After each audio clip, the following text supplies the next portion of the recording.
বল এগুলা পুরা নিয়ম।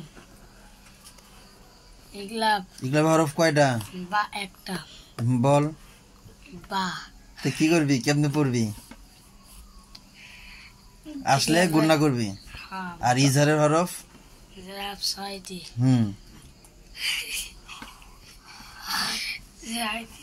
একটাইলে গুণনা করবি।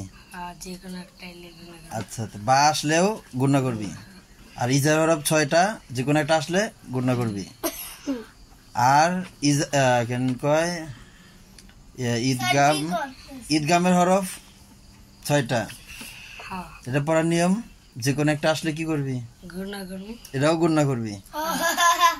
আর ইকফার হরফ 15টি।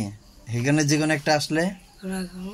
তো সবটি যদি গুণনা করস, তারে ইকলাবে হরফ বা দিয়া কি হইলো, আর ঈদগামে হরফ 6টা দিয়া কি হইলো, ইজহার হরফ 6টা, আলাদা আলাদা করে কি লাভ? একভাবে লিখে দিলেই তো হইলো যে সব যে কোনো একটা আইলে গুণনা করবি।